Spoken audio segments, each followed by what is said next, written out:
మిత్రమా, తల్లిదండ్రుల మనసు మమత ముక్కలయ్యేదెప్పుడంటే తమ కష్టం పిల్లలకు రాకుండా ఉండాలని రెక్కలు ముక్కలు చేసుకుంటూ అల్లారు ముద్దుగా పెంచుకున్న పిల్లలు పెద్దయ్యాక మా కోసం మీరేం చేశారు అని నిలదీసినట్లు అడిగినప్పుడు ప్రతి తల్లిదండ్రులు తమ బిడ్డలను చదివించేది తమ ఆకలి బాధను తీరుస్తారని కాదు, అన్నం కోసం ఎవరు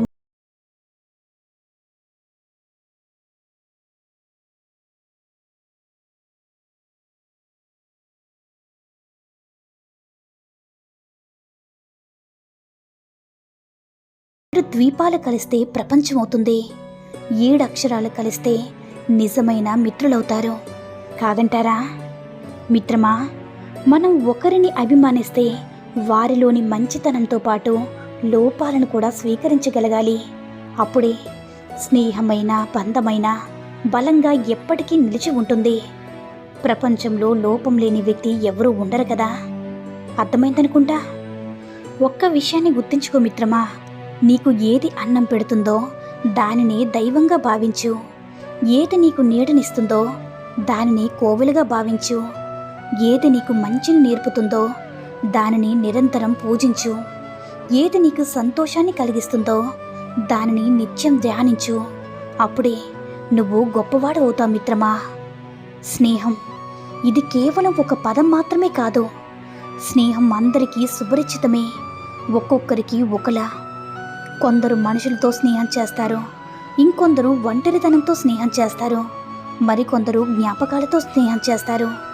ఏదో రూపాన అందరితో ఉంటుంది. అందుకే స్నేహం చాలా గొప్పదని నా అభిప్రాయం మిత్రమా. జీవితం నీది, స్వప్నం నీది, గమ్యం నీది. శ్రమ, కష్టం, గెలుపు, ఓటమి అన్నీ నీవే మిత్రమా. పడితే లేవాల్సిందే నువ్వే, బాధ దిగమింగాల్సిందే నీవే, గాయాన్ని దిగమింగాల్సిందే నువ్వే, ధైర్యం చెప్పుకోవాల్సిందే నువ్వే. ఇతరులు కేవలం చోద్యం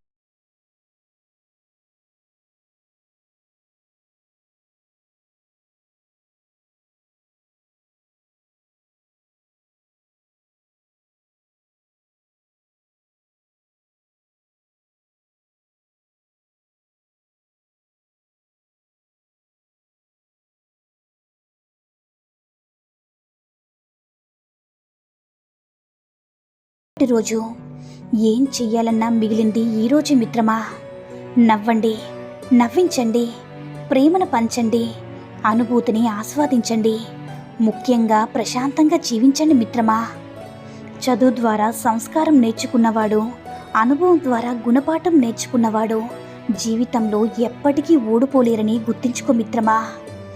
ఆశ, ఇష్టం, అవసరం అనేవి మనిషికి 3 ముఖ్యమైన ఆయుధాలు. ఆశ మనిషిని బ్రతికిస్తుంది, ఇష్టం మనిషిని ఏదైనా చేయిస్తుంది, అవసరం మనిషికి ఎన్నో నేర్పిస్తుంది కాదంటారా? విద్య, వివేకం, పరిజ్ఞానం బావిలో నీళ్ళలాంటివి. అవి తరగని నిధులు మిత్రమా. వాడుతున్నా వాడే కొద్దీ ఊరుతూనే ఉంటాయి. అవునా? కష్టం విలువ తెలిసిన వారు ఎవరిని కష్టపెట్టరు, ఇష్టం విలువ తెలిసిన వారు ఎవరిని వదులుకోలేరు. బాధల్లో ఉన్నప్పుడు బంధాలు భరోసాగా ఉండాలి గాని బంధాలే బాధలుగా మారితే బ్రతుకు బలహీనపడుతుంది మిత్రమా. ఒకే ఒక్క రోజు బ్రతికే పువ్వే తల ఊపుతూ విరబూసి నవ్వుతూ ఉంటే 100 ఏళ్ల బ్రతికే మనం చిరునవ్వుతో బ్రతకలేమా? బ్రతికేద్దాం నేస్తమా. ఉన్నది ఒకటే కదా జీవితం, సంతోషంగా బ్రతికేద్దాం. జీవితంలో అన్నింటికన్నా ముఖ్యమైనది సహనం. ఆలోచించేలా చేస్తుంది, ఆవేశపడకుండా ఆపుతుంది, అందర్నీ మన దగ్గర చేస్తుంది మిత్రమా. కాదంటారా?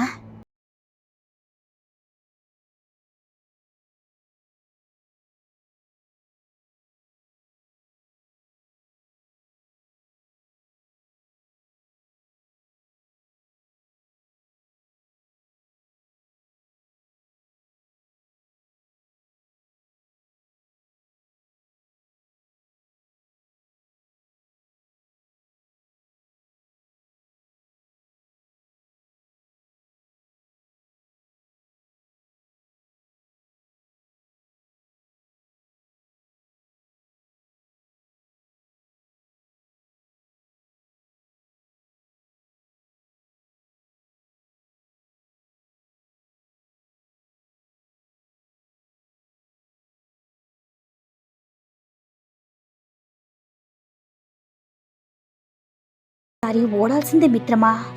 వేట మొదలు పెట్టే ముందు సింహం కూడా 2 అడుగులు వెనక్కే వేస్తుంది. పంజా విసిరాలంటే వెనక్కి అడుగు వేయ తప్పదు.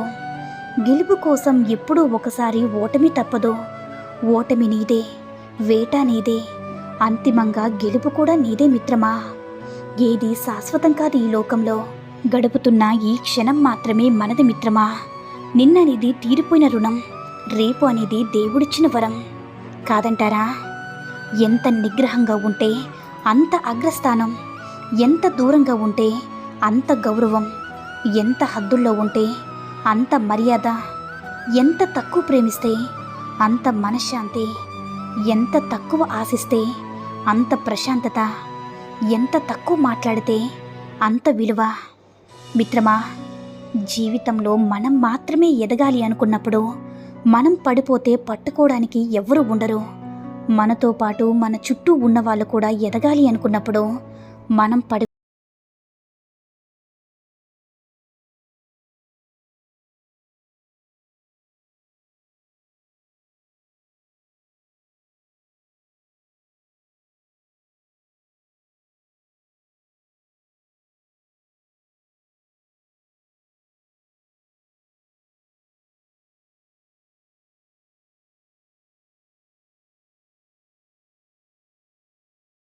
ఇతరులు ఏమనుకుంటున్నారో చెప్పకుండానే తెలుసుకో. తెలిసే సామర్థ్యం కూడా పెంచుకో మిత్రమా. అప్పుడే నువ్వు జీవితంలో అందరి మధ్య ధైర్యంగా నిలబడగలుగుతావు. కేవలం పుస్తకాలు చదివి వదిలేస్తే ప్రయోజనమేముంది? చెదపురుగులు కూడా పుస్తకాలు నమిలేస్తాయి. అంత మాత్రాన అవి జ్ఞానులు కావు కదా. మిత్రమా, నువ్వు సంతోషంగా ఉండాలని కోరుకుంటే సంతోషంగానే ఉంటావు. నువ్వు బాధలో ఉండాలని కోరుకుంటే బాధల్లోనే ఉంటావు. ఏదైనా నీ మనసుపైన, నీ ఆలోచన ధోరణిపైన ఆధారపడి ఉంటుంది మిత్రమా. దీనిని మన పూర్వీకులు యద్భావం తద్భవతి అంటారు. అర్థమైందనుకుంటా. ఆకలి తీరాక అన్నాన్ని, అవసరం తీరాక మనిషిని అలుసుగా చూడొద్దు. ఎందుకంటే ఆకలి మళ్ళీ వేస్తుంది, అవసరం మళ్ళీ వస్తుందని గుర్తించుకో మిత్రమా. 4 ఏళ్ల కుర్రాన్ని మనం పెంచలేక హాస్టల్లో పారేస్తున్నప్పుడు, వాళ్ళకి 40 ఏళ్ళు వచ్చాక మనల్ని వృద్ధాశ్రమంలో వదిలేస్తే తప్పు ఏమైనా ఉందా? కాస్త ఆలోచించండి. జనానికి మనం ఎలా ఉన్నా కష్టమే. మనం బాగుంటే కుళ్ళుకుని చేస్తారు, చెడిపోతే ఊరంతా చాటింపు వేస్తారు కాదంటారా? మిత్రమా, జీవితం బాగుండాలంటే పేరులో అక్షరాలు మార్చుకోమని, అంకెలు మార్చుకోమని, ఇల్లు మార్చమని, ఇలవేల్పును మార్చమని చెప్తారు. కానీ బుద్ధిని మార్చమని ఎవరూ చెప్పరు. ఎందుకలా?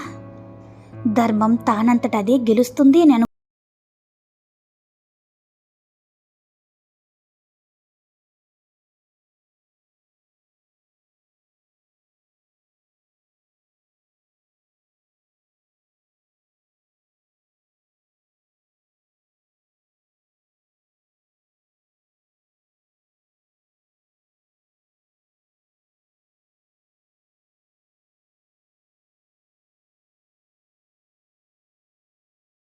నచ్చిందో కామెంట్ చేయండి.